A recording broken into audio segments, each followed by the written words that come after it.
NAVA acknowledges the Gadigal and Wangal peoples of the Eora Nation as the traditional custodians of the land on which this was filmed, and pay respects to First Nations communities, ancestors and elders.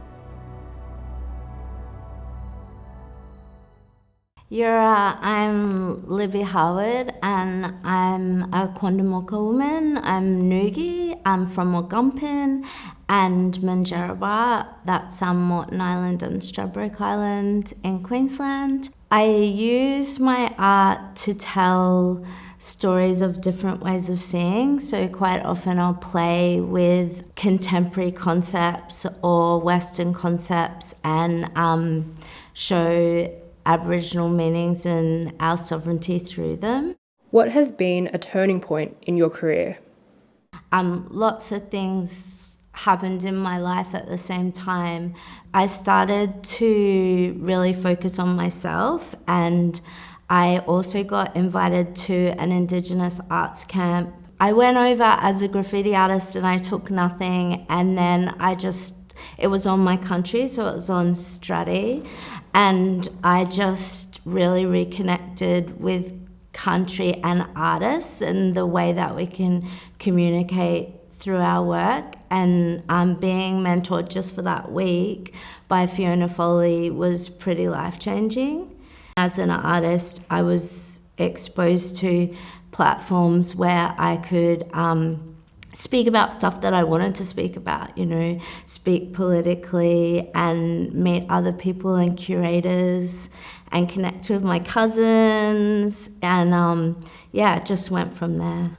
What is the most pressing issue for you as an artist right now?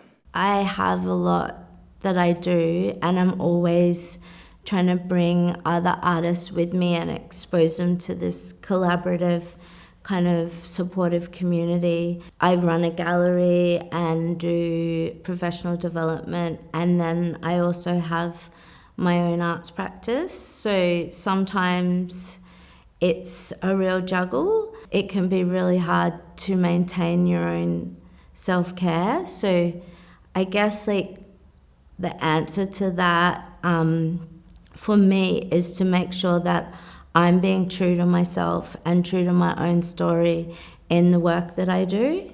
What is something you wish you knew when you were starting out as an artist? Being an artist is a really serious and viable career.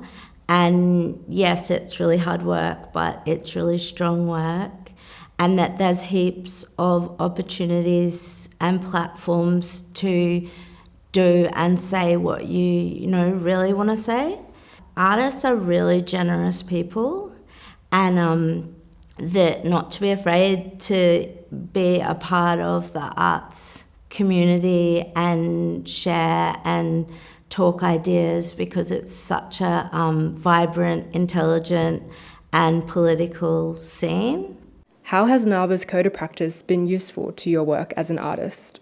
That code of practice understands the different layers of engagement, the different levels of practice, and as a gallery, we're a micro gallery. So I'm just really grateful for the layers in terms of how to engage through the capacity that we have.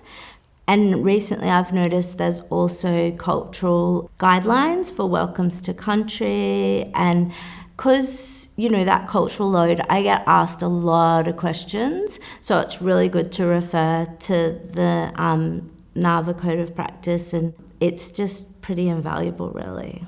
What brings you joy in your work? I love being able to have conversations with people that are in the art realm. Also, my joy is in sharing that and seeing artists move from a space of creating for a perceived audience to just creating.